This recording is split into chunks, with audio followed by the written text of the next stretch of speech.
All right, so here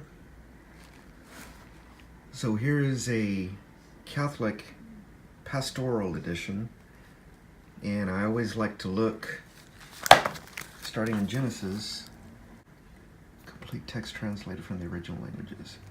So I always like to look in Genesis 1, and this is what King James originally said. In the beginning, when God began to create the heavens, plural, heavens, and then also Genesis 3. Interesting, it has this.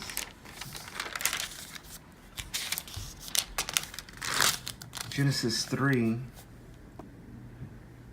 verse 15. Your offspring and her offspring. He, capital, he will crush your head. So now we're going to go to chapter 8, 11 to see about Noah. This is chapter 8, verse 11. Right here. This time the dove came back to him in the evening with a fresh olive branch. So it was an olive branch, not just a single leaf by itself. All right.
And a very, very amazing lesson that's one of the most profound that I've ever heard in my career. And that is as follows. Is your heart open? Back to Parashat Noach, back to the Torah reading of Noach. He let the dove out to find out if the land was dry yet. And the dove came back, before it didn't come back, it came back with an olive branch.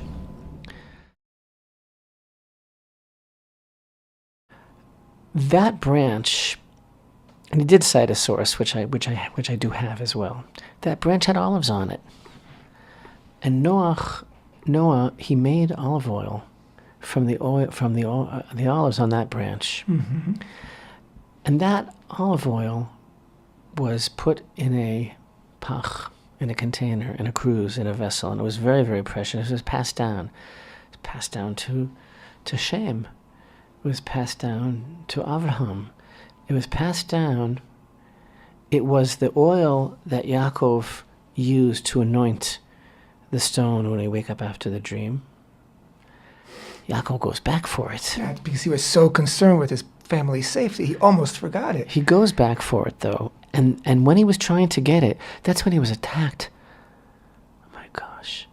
That's when he was attacked by the angel of Esav.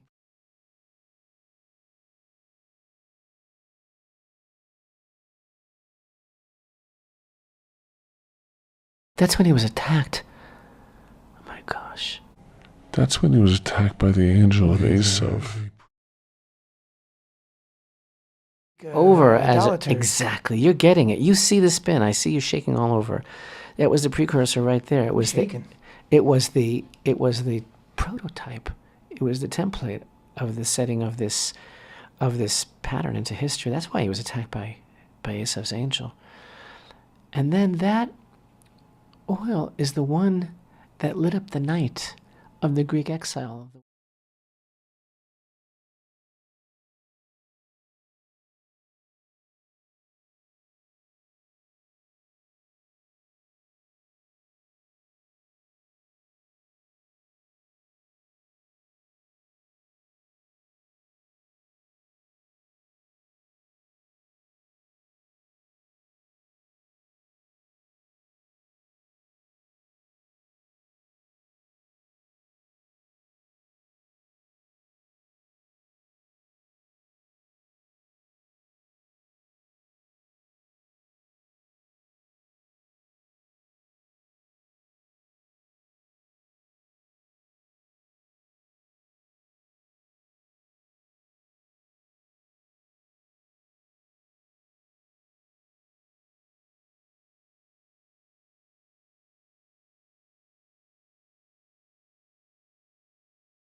Like the dew from the Lord, it says, like showers on vegetation, which do not wait for man or delay for the sons of men, and the remnant of Jacob will be among the nations, among many peoples, like a lion among the beasts of the forest.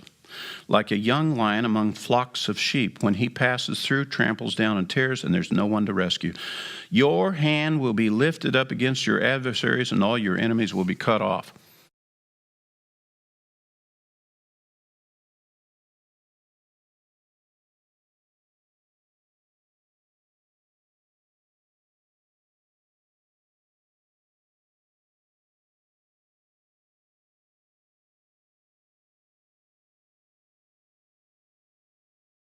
And then, of course, verse 6, and the wolf will dwell with the lamb, the leopard will lie down with the kid, and call the young lion and the fatling together. A little boy will lead them. You know, this is the old lion and lamb thing. And when I started Lion and Lamb Ministries, it was because of this verse. Now, it doesn't say that a lion lays down with a lamb. It says a lion lays down with a calf, and a lamb lays down with a wolf. The reason I chose Lion and Lamb Ministries was because I know about this misconception. It's not exactly what the prophecy says, but it's kind of like it. And as I began to minister, I am out ministering to people who kind of know some things about the Lord. They kind of know about the Messiah, but they don't know specifically what the Scripture actually says about him. And my ministry was to go out and to teach, what does the Scripture actually say about him, not what you have heard about him, so that your faith will be strengthened. And that's the verse that inspired me and the reason that I chose the name that I did for the ministry that I do today.